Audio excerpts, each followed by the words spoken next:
If Good night everyone. This is Cam.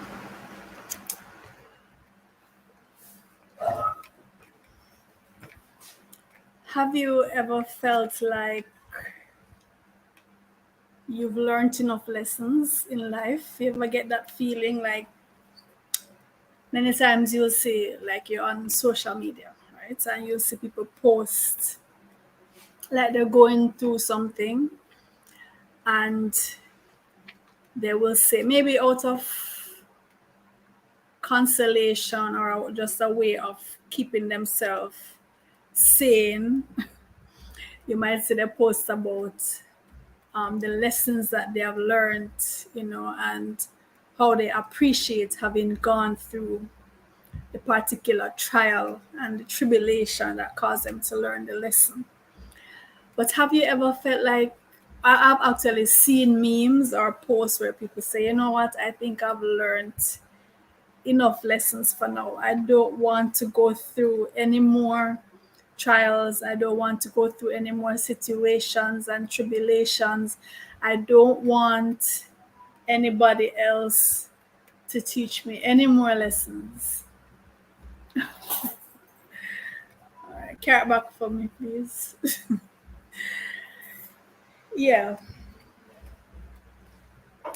So, what I want to talk about are the 7 people, and actually, maybe I should have put things as well.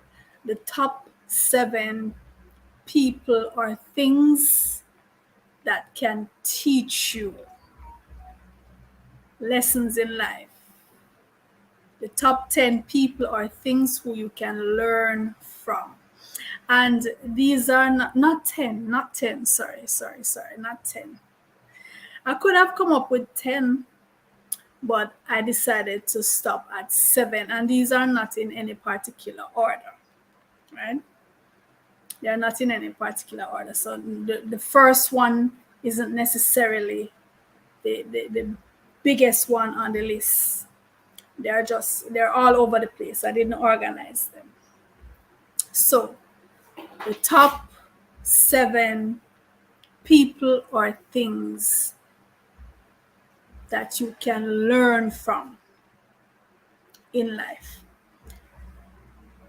Number 1, people who have already done what you intend to do. That's number 1.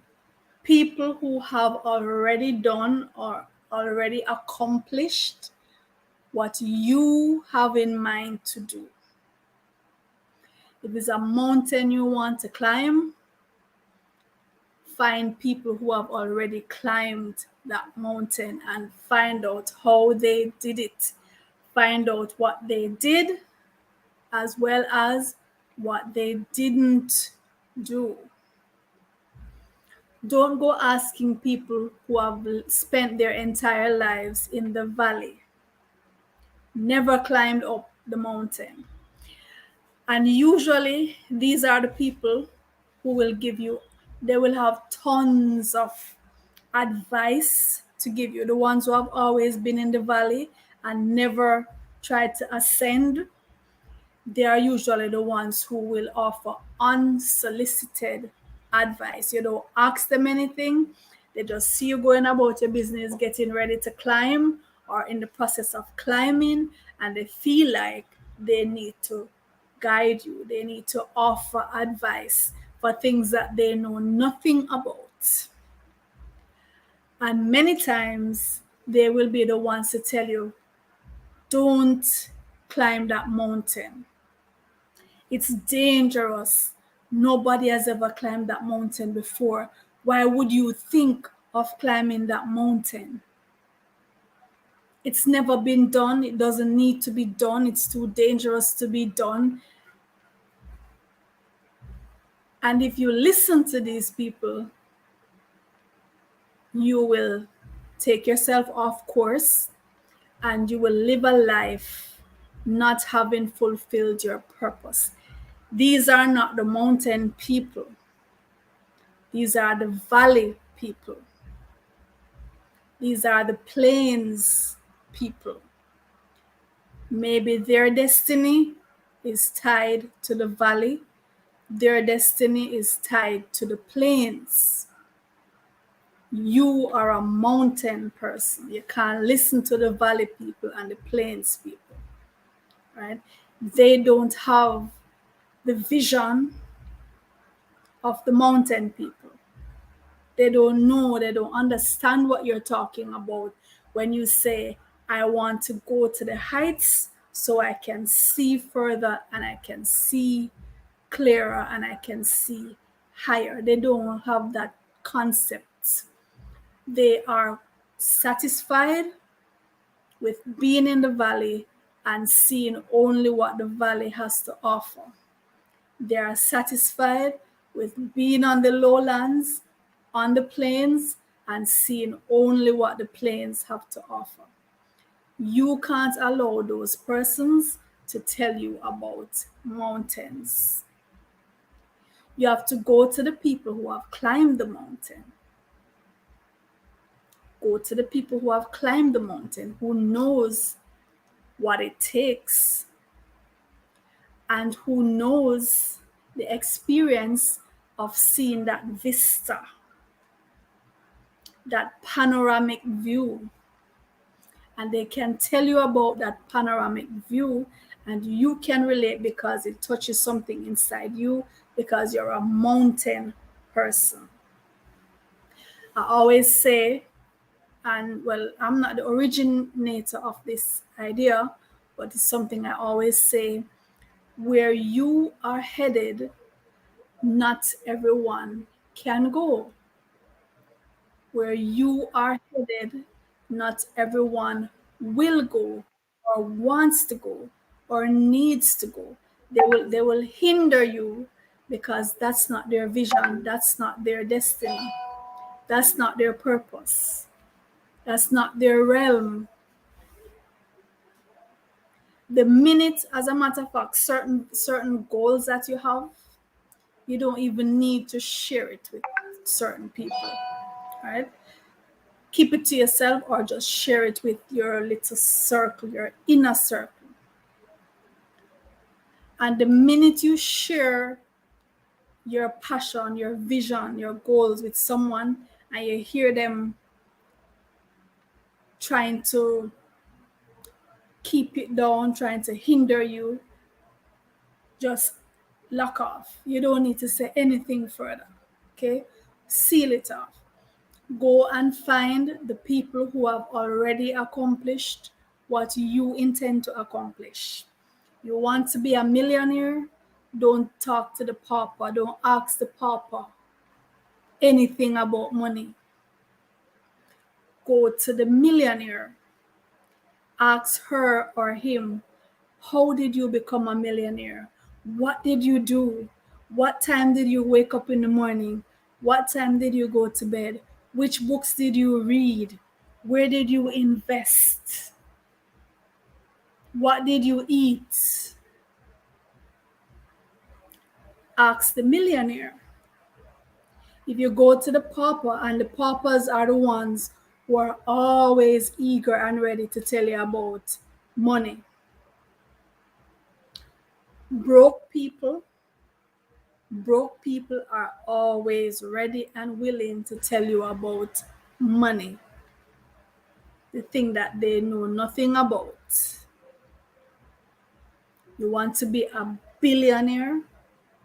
Go and ask the billionaire. And of course, you're not going to have ready access to these people, direct personal access to these people, because it just comes with the territory. When you're in a certain class, you become exclusive, right? So the average person like who don't make it yet, you can't just walk up to Oprah Winfrey and ask her questions. You can't just walk up to Tyler Perry and ask him questions. You can't just walk up to Elon Musk and ask him questions. These people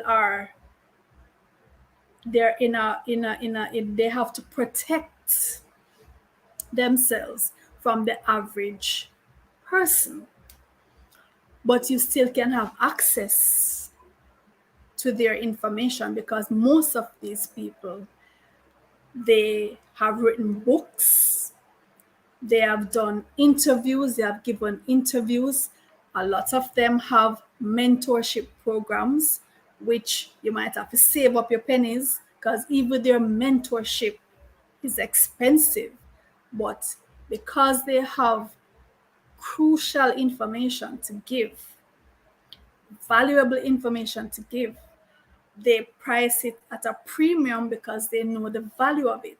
So if you really want it, you'll be willing to pay for that mentorship, to get into their inner circle, to learn from them.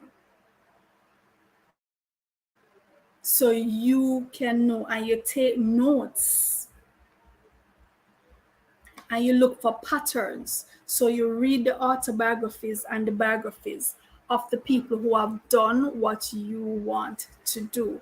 And you find out every little detail, and you look for patterns that most of them or all of them have done or have never done. They made it a point of duty to do this, or they made it a point of duty never to do XYZ. And you try, it's not everything, because people are people, we're individuals, right? And our situations are different. So you're not gonna mimic every single thing, but you use your wisdom and you see the patterns, and you try your best to imitate them. If you want to be able to debate well, if you want to speak eloquently, listen to orators. Listen to people who can debate well. You want to learn how to run your business. You want to excel in entrepreneurship. Listen to the CEOs. Listen to interviews given by the top CEOs. Read the books that they have written. Get within their circle and learn from them. The people who have excelled in doing the things that you want to do, find them, seek them out, hunt them down, ask them questions, ask people who know them questions. You ever notice that is the people who don't have any kids always want to advise people who have kids about how to parent? You ever notice that? The ones who have never had to set up late with an infant who was crying through the night, the ones who have never had to have kids running up and down in the house, and you have to be juggling this. They are always the ones, the childless folks are always the ones who want to tell people with kids how to parent. It's always the couch potatoes who are telling the athletes how to run, telling the footballers how to play. Boy, why you never do this? And you know you should have do that. And if you tell them to walk 3 inches, they start they're out of breath. Never trained in their life. Don't have a clue what it takes to be an athlete, or to be a footballer, or to be a basketballer. And they're always the ones who know all the tactics, all the things that these people must do, and shouting at the television set and telling them what to do. It's always the ignorant people who have the most advice for those who are educated, those who have put themselves through the process, the due diligence, the rigor of academic process. It's always the ignoramuses who have the most advice to give. It's always the men who have the most advice to give women about their bodies. It's always men who can't conceive, can't carry a child, who want to dictate to women about what to do with their bodies. It's always the ones who don't have access to the knowledge and who have not experienced and who have not excelled, they are ready and willing to give you advice. You have to be sensible and seek out those who have already done what you intend to do. Seek them out. And the ones who come bearing unsolicited advice, listen to them. You don't need to be rude. You can listen. But as we say in Jamaica, take it with a grain of salt and be very careful about the advice that you follow. So that's number one of the top several people who you can learn from. Those who have already accomplished what you intend to accomplish. Number two, and like I said, these are not in any particular order. All right. Okay, so number two, hold on, let me check something. Okay. Number two would be the comedians, the stand-up comedians, or even the people who write comic strips, anything having to do with humor, the satirists, people who write novels, particularly satire. I listen to a lot of stand-up comedians, right? Cat Williams, Bill Burr, Eddie Griffin. I listen to and watch a lot of stand-up comedians. Why? Because you can learn tons from them about life, right? Humans have a tendency to joke about very serious things. And the comedians, because they have that kind of poetic license, that poetic freedom to criticize and to ridicule. So it's it's kind of like the same freedom that children and drunk people have, where you speak the truth and you just lay it out. The comedians kind of have that same freedom. It's a little more restricted than somebody who is heavily intoxicated, or the way a child would just be brutally honest. The comedians are a little more restricted because they do have penalties as much as they have the poetic freedom, the poetic license to dish out the dirt. They can be censored, they can be blacklisted. So they have to have that at the back of their heads, but still they will tell the truth.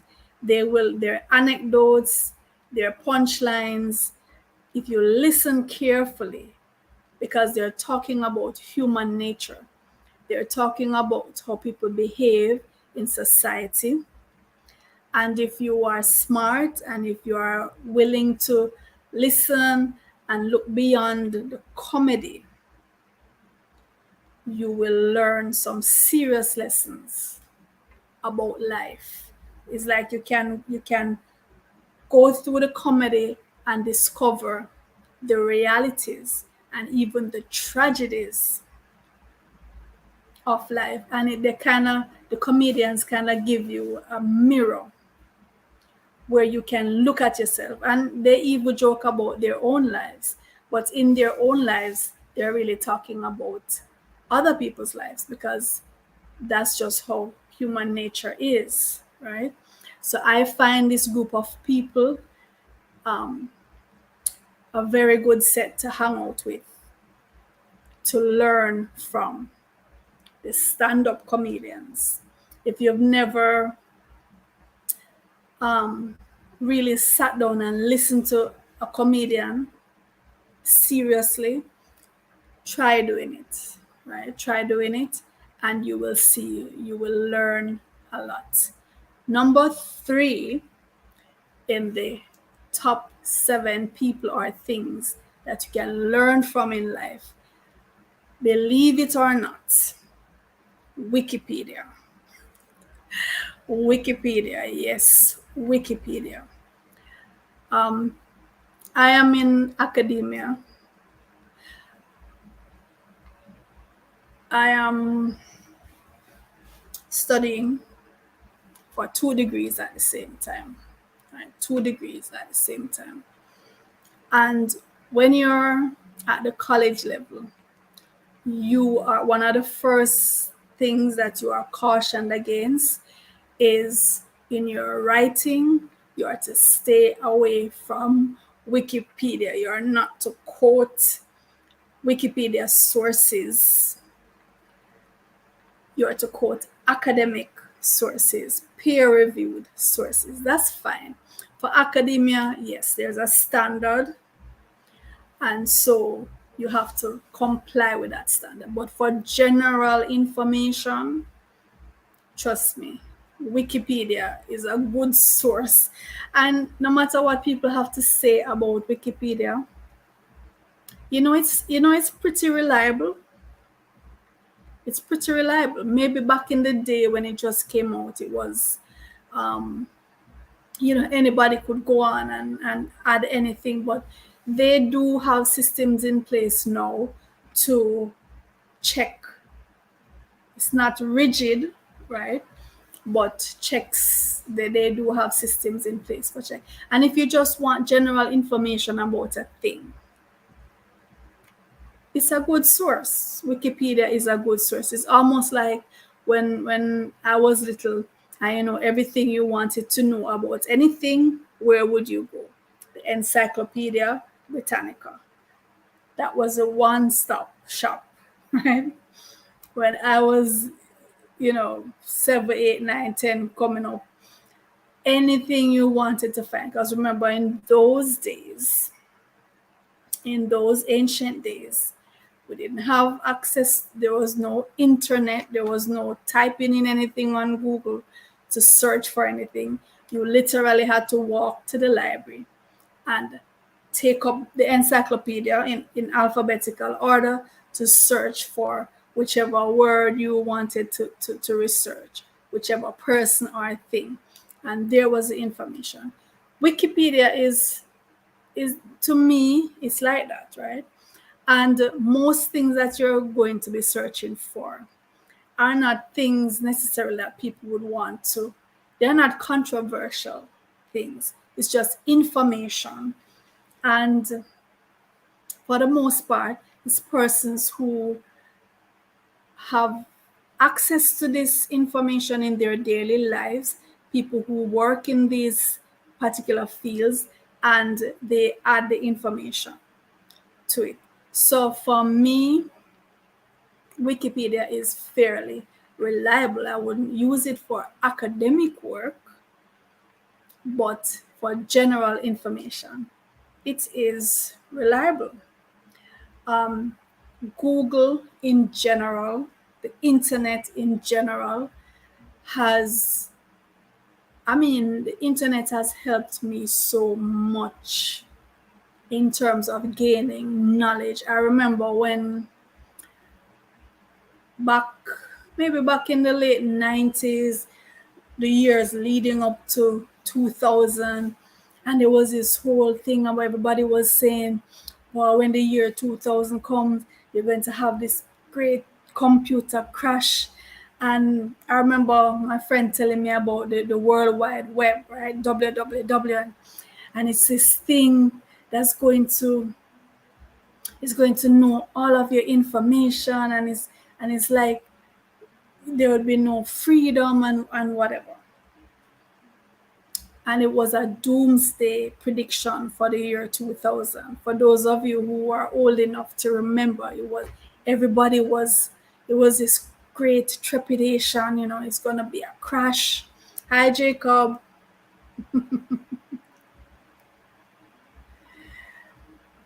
Well, so Jacob is asking what you think of Chat GPT. He thinks it's phenomenal.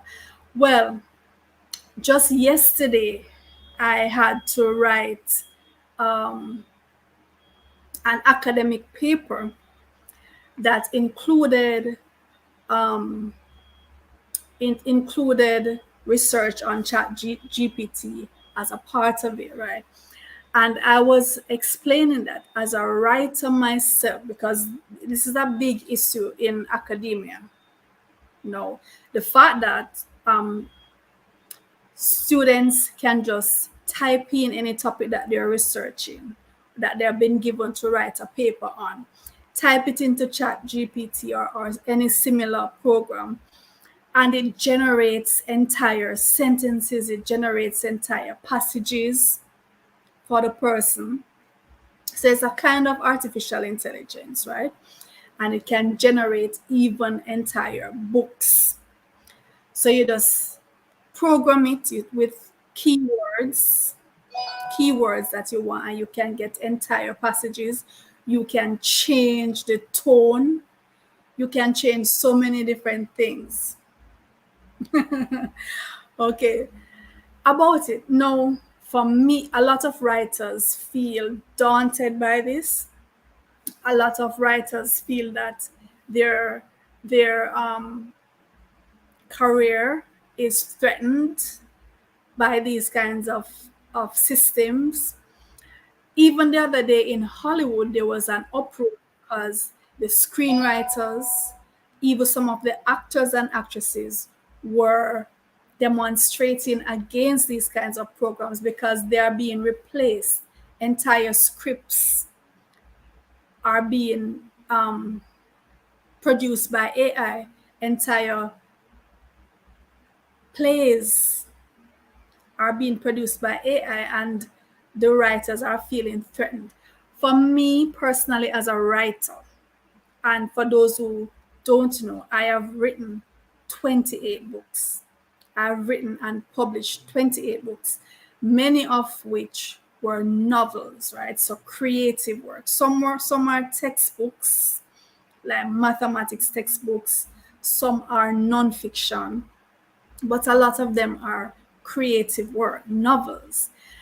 I don't feel threatened by ChatGPT or any other such program, because I think that the human element, the human intuition, the way when I sit down to put my characters together and work out my plot, and I just don't, maybe I'm deceiving myself because I am in the position, I am doing the writing.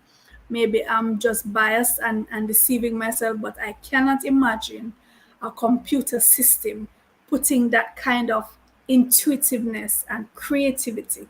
Yes, it can generate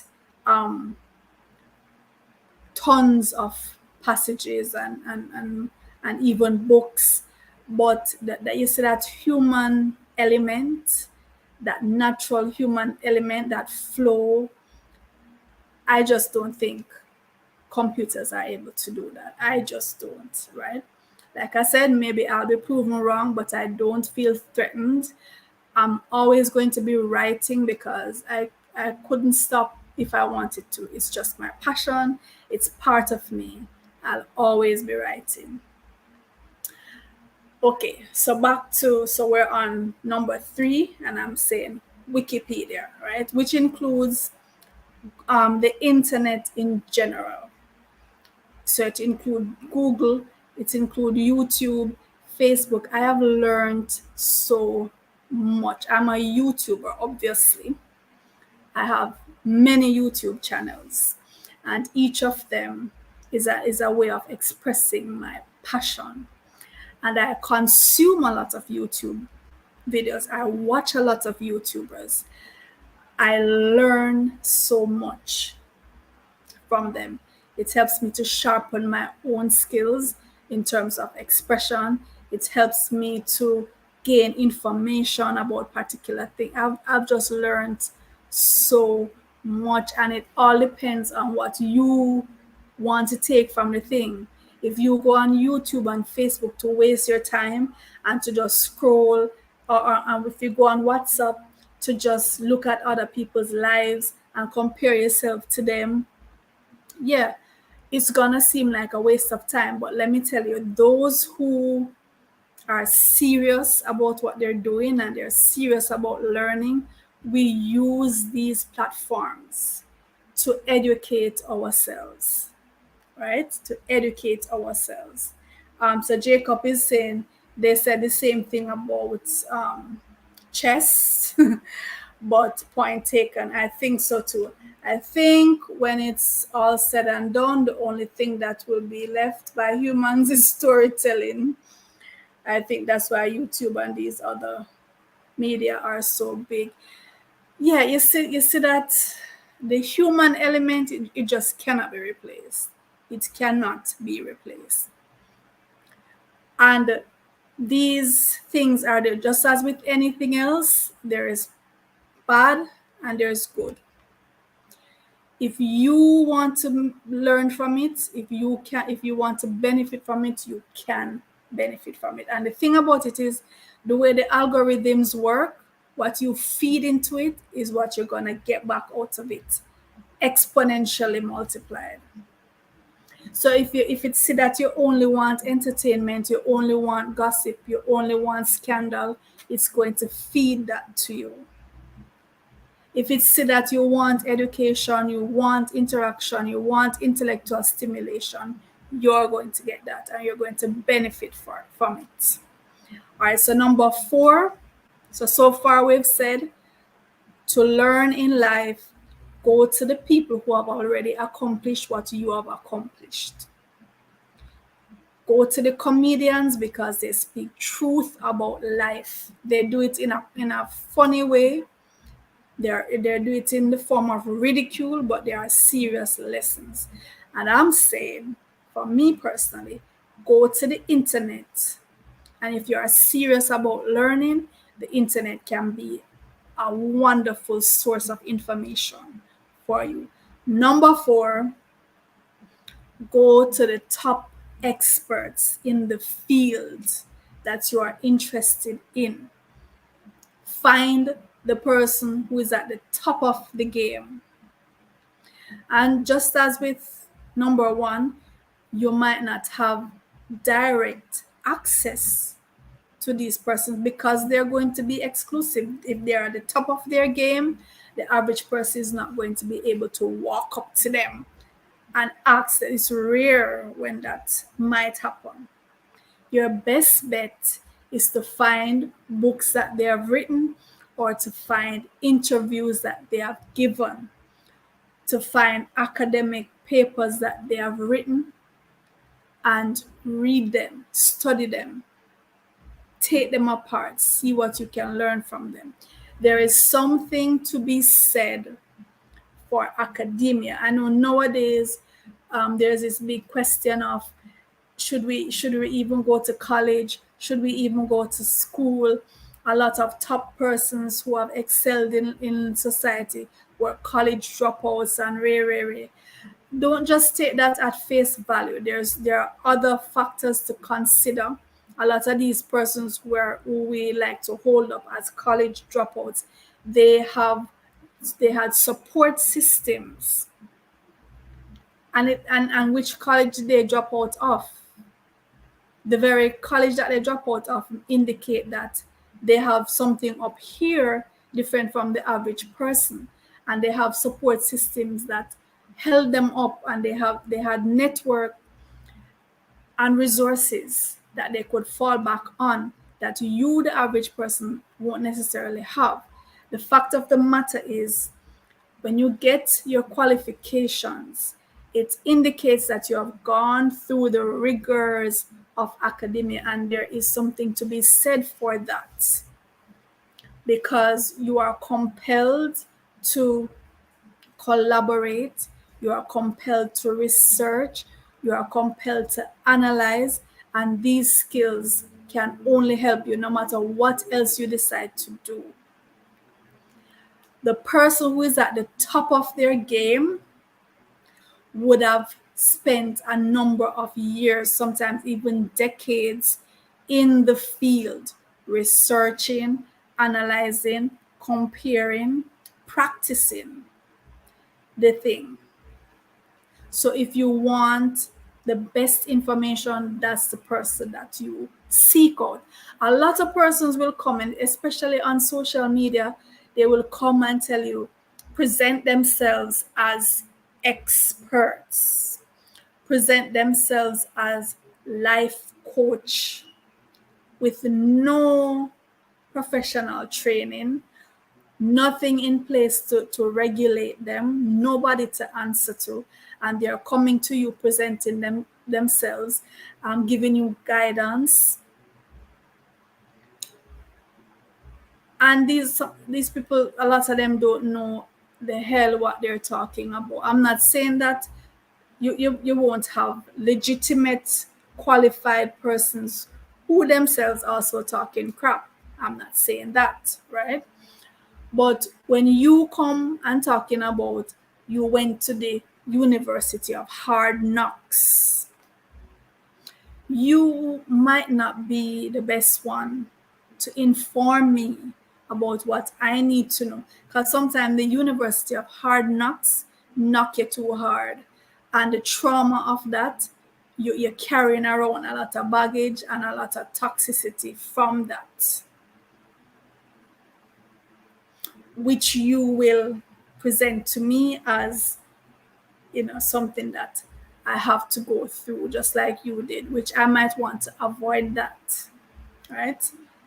So that's not a legitimate. I mean, sometimes, because you have persons who they went to the University of Life, that's the only college they've been to, and they have learned, and with they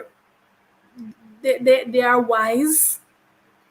Yes, but your best bet is to go to someone who has the qualifications to show that they've been through the rigors, they have met the standards, they have been peer reviewed, they have to account to a body that regulates their practice. That's your best bet, right?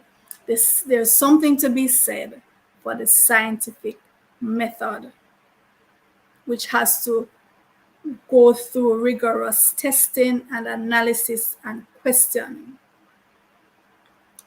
Again, I'm not saying that academia isn't, some people in academia believe crap and promote crap, but all things being equal, if it's information you want, your best bet is peer reviewed source, a peer reviewed source. If it's a particular service you want, you go to the expert in the field, the person who has been qualified and the person who has standards that they need to meet, the person who has something that is regulating them. All right, so that's number 4. Go to the top experts in the field.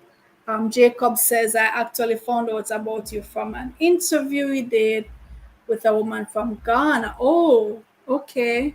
So that's Amma Manson. Yes, I remember that interview with Amma Manson. Oh, that's great, Jacob.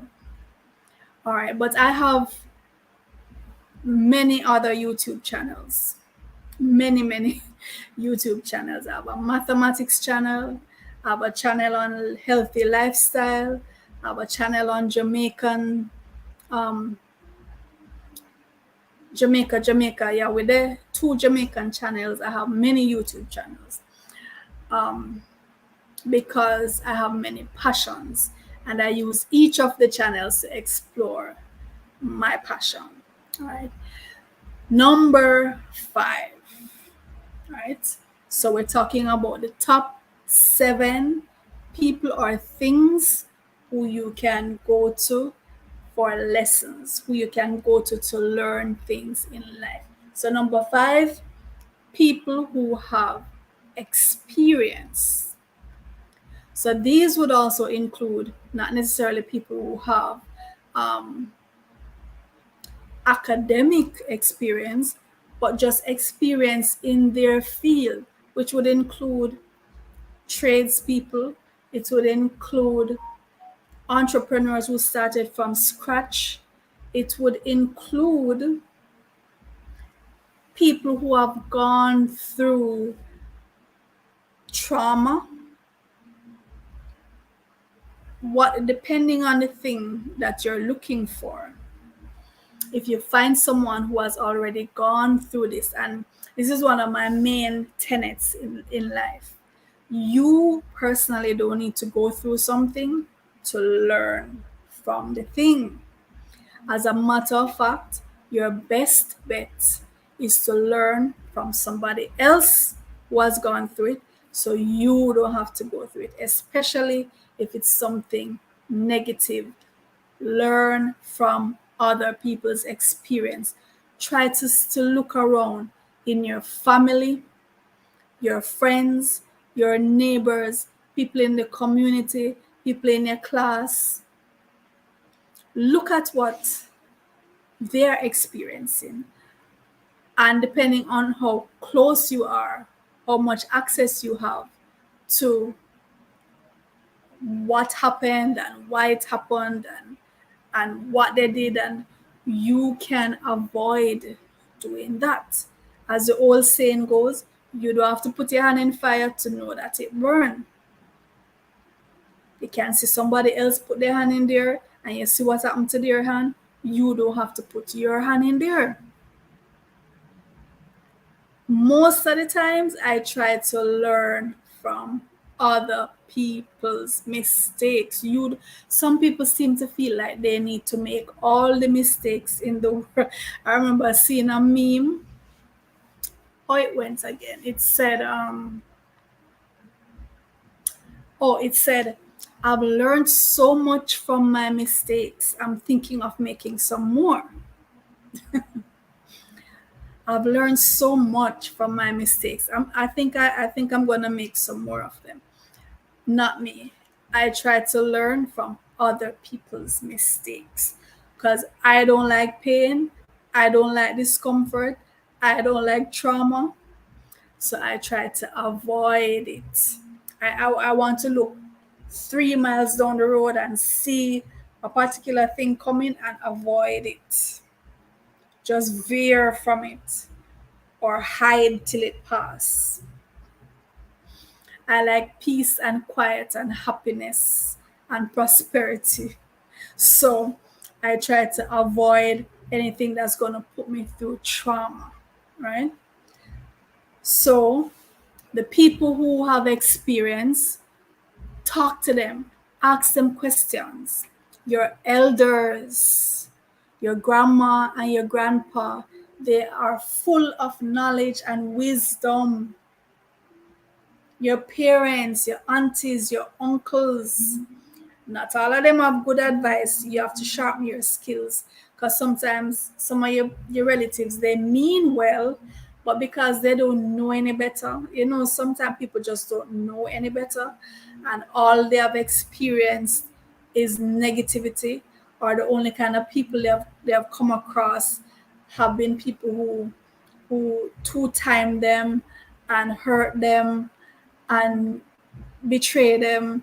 So even though they mean well, that's how they will advise you. So you yourself, you have to sharpen up your skills of perception. You have to sharpen your skills of discernment. But generally speaking, your grandparents especially, they are loaded with wisdom.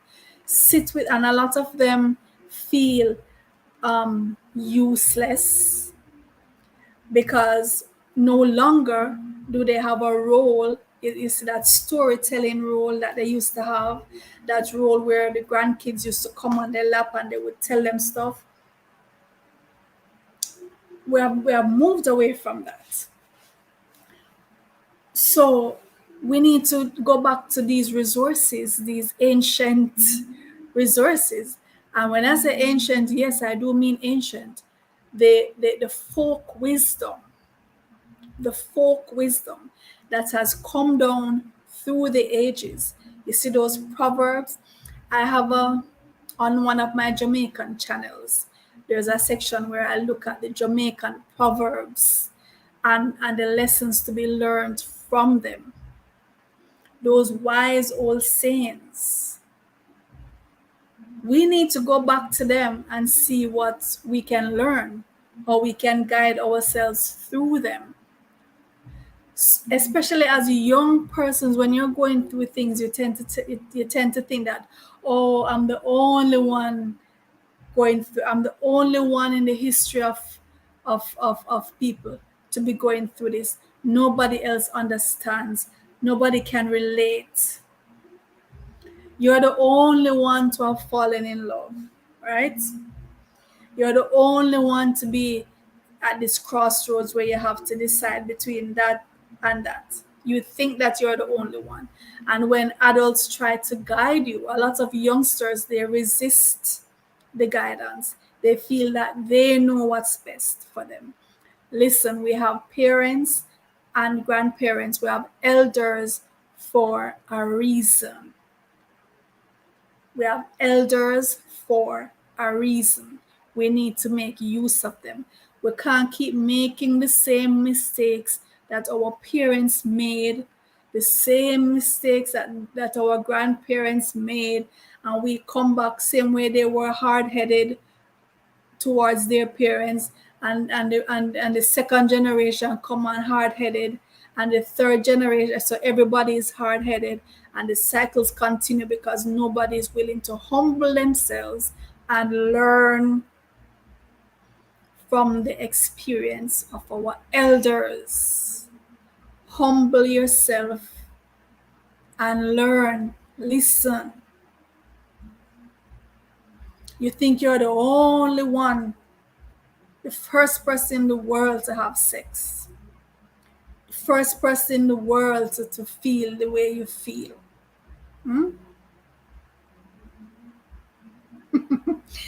Jacob is saying maybe the grandparents need to come off YouTube and share their experience. To come off or to come on? You mean to come on? Right. I've been encouraging my mom to come on YouTube and she resists. Well, you know, the elders, they kind of, they're terrified of the technology sometimes, but you can sit them down and show them,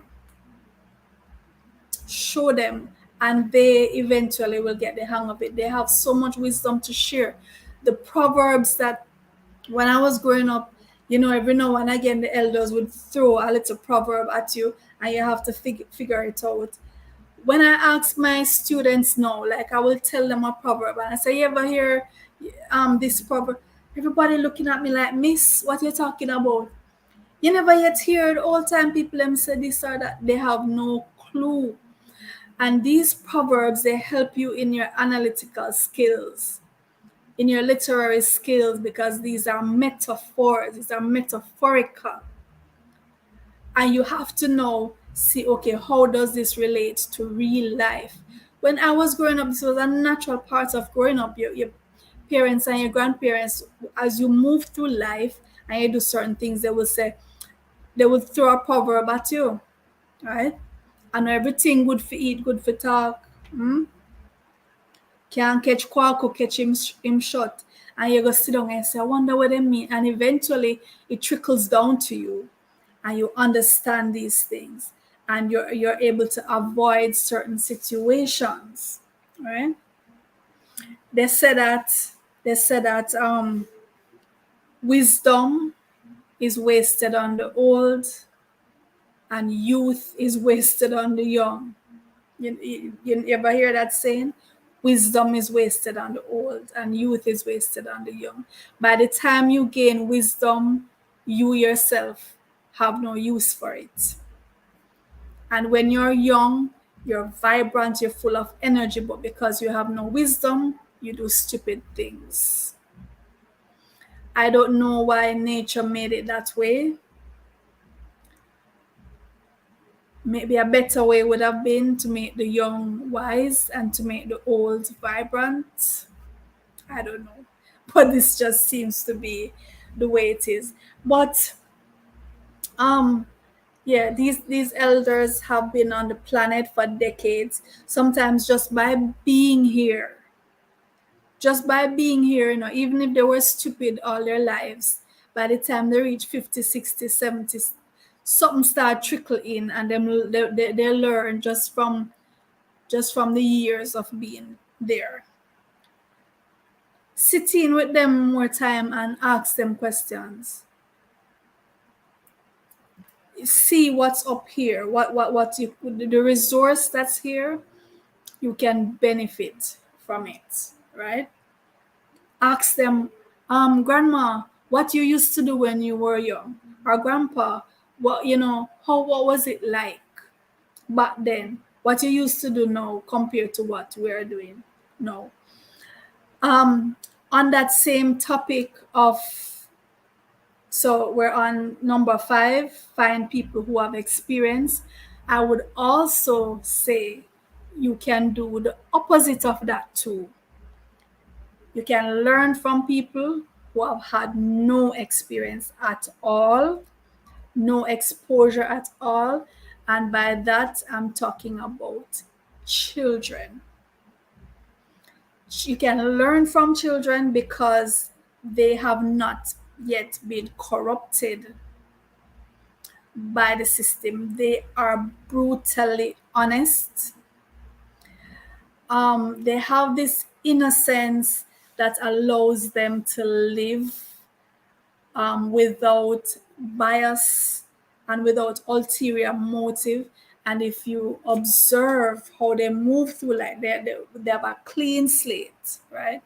If you observe how children move through life, how they relate to each other, there are things you can pick up too about living authentic lives, being honest, especially with your peers, right? The friendships of children, they are so innocent, even when they fuss, and then 2 minutes later they're back together again. They tend not to hold grudges. Sometimes we can learn from them in this regard. All right, so number 6 of the top 10 people and things that you can learn from. Number 6, not in any particular order, right? Number 6 is nature. You can learn from nature, all right? How can you learn from nature? You can observe animals, you can observe plants, you can observe even natural disasters. And you can take lessons from that. So, for example, when I observe nature, I see that there is a duality to life. Everything is not always going to be pleasant and sunny. Sometimes there are going to be cloudy, rainy, gloomy days. Everything isn't always going to be peaceful. Sometimes you're going to have tornadoes that come and blow down everything. You're going to have hurricanes that mash up everything. You're going to have volcanoes that erupt and kill everything in its path. But when it's done, that's the most fertile soil that's going to be there for things to come back up, right? Sometimes we have to have disasters to clear away, to start fresh. This is nature. This is a part of life. Life isn't all good. It's dual. There's a duality to life, good and bad. And you have to learn to ride through it. That's one way you can learn from nature, right? You can look at, yes, without the rain, the flowers won't blossom, right? We need the rain. We need the sun, we need the rain, we need a little earthquake to shake things up sometimes. We need a little um, hurricane sometimes. We need even a little fire sometimes. Yeah, that's nature. The planet that we live on, that's the nature of the planet we live on. And we take on that nature as well. You can't expect things to be calm and rosy all the time. And you have to learn to ride through the storm. You have to gear up your mind to ride out the storm. And then the clouds will break and you'll have the sunshine again. You'll have everything springing up again. Right? You can learn from how animals treat their offspring. They don't smother them. Animals tend not to smother their offspring. Even the mammals who are closer to us, because in some animals, like fish and particularly the animals that lay eggs, sometimes they just lay them and they're gone. The ones as you get up the chain to the more um, complicated forms. So mammals would be the most complicated forms. They have a longer gestation and a longer period of nurturing. For humans, we have the longest, right? So I'm not saying everything that they do we can do, but still, our infants have to be nurtured for much longer as their brains develop. But the animals they're not helicopter parents the way we tend to do, especially in the modern times now. They are protective, yes, and they will defend their offspring with their lives, but they understand that in order for the offspring to be viable and in order for the offspring to be able to live independently, they have to learn to stand on their own. They have to learn to fly for the ones who fly.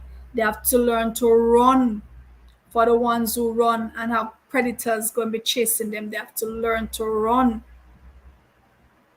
on their own. For the ones like us who have more developed brains and more reliant on thinking processes, they have to learn to think independently. You ever watch the bird?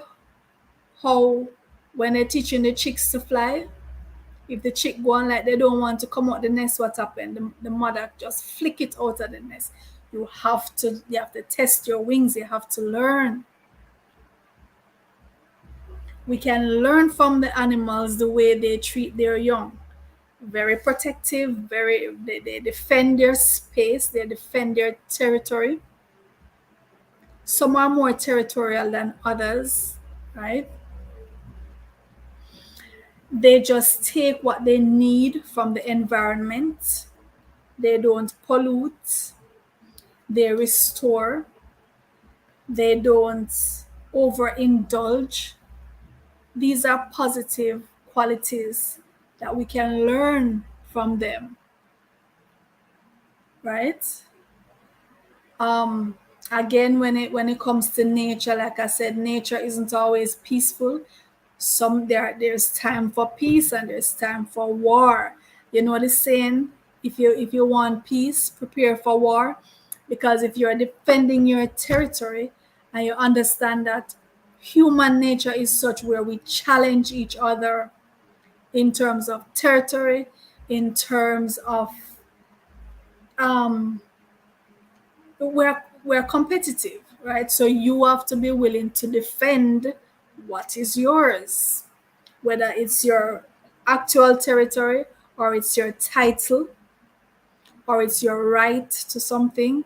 You have to be willing to defend it, and in defending it, you might have to go to war because not everybody who comes in peace. So when need be, you have to be willing to fight. And the planet that you live on when that planet is ready, that planet goes to war. So you can't be afraid to defend what is yours. Survival of the fittest. That's the code in nature. Survival of the fittest. You have to learn to adapt. You have to learn to understand your predator. Don't play around with your predators, right? Understand your territory and understand your predator. And try always to outrun the predator or to outsmart the predator. In our case, is more it's more here. We rely on this more than anything else. And the last, and by no means the least, as a matter of fact, this is probably should have been number one, but like I said, I didn't put them in order of priority. What I have for number 7 in the top 7 people or things that you can learn from in life, number 7, which should be number 1 in terms of priority, is yourself. Yourself. You walk around with the greatest resource, which is a human resource, which is your brain. Everybody's got one. Everybody's got access to this one. You must be able to learn from yourself, not necessarily just your mistakes, which no matter how you try to avoid it, everybody's gonna make some mistakes. You try to avoid as many as you can by learning from the mistakes that other people have gone and made, but you're gonna make some. Try to learn from your mistakes so you don't keep repeating them. Trust your intuition. Trust that gut feeling that you have, that voice that you hear in your head when you're about to do something and you're not sure, and you just get a feeling, you feel that in your gut, that intuition. Trust it. Learn to listen to it and learn to trust it. I trust my intuition more than I trust anything else on this planet. I will never believe anyone or anything else above my intuition, my gut. This is the most reliable source of information I have for my life, and I trust it. You have to learn to identify the red flags. And you'll develop this more and more when you learn to listen to yourself and talk to yourself and ask yourself questions and meditate. And those who are religious, you pray, you ask for guidance depending on your belief system. It might be an outside source you're praying to or an inside source you're praying to. You know your belief system. I can't dictate that to you.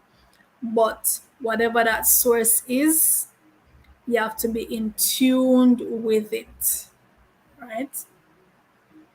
Learn, watch the red flags that people give, watch their aura, watch their face, watch their expression, watch their eyes, watch their mouth, everything.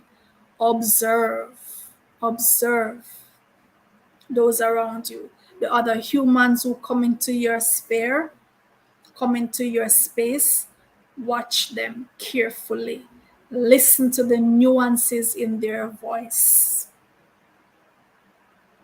Watch how they move. Watch how they react to the things that you say. Listen to how they say things. Listen to how and look at how they react to your news, your good news, your bad news, your regular news. Look at how they react to it. Protect your space, right? So there's no reason for us to move through life as ignoramuses. There's no reason for us to move through life as sitting ducks, vulnerable, exposed. We can arm ourselves with information we live in today, we have access. We have so much access to information. If you don't make use of it, it's on you. It's really on you. It's on nobody else. A 3-year-old has access to more information right now than the average king and queen living in the 19th century. Most 3-year-olds have a phone, right? And that phone has replaced, you know how many devices one phone replaces? The phone is a computer, the phone is a camera, the phone is a typewriter, the phone is a recorder, the phone is a video cassette player. There are so many devices that one phone. And then when you go on the internet, the vast body of knowledge that you have access to, the average king and queen and emperor and empress in any century gone by did not have access to a fraction of that knowledge that we are walking around with in our pockets today. So if you don't know today, it's on you. It's on you. And you can't go into court and claim ignorance. It's on you. So follow those 7 people, track down those 7 people or things that I've listed, and you will have access to the information that you need. I'll catch up with you tomorrow. Jacob, thank you for being my company. I appreciate it. Tomorrow we'll talk about another interesting topic. So until then, this is Kam signing out. Take care and remember the golden rule: do unto others as you would have them do unto you. Take care.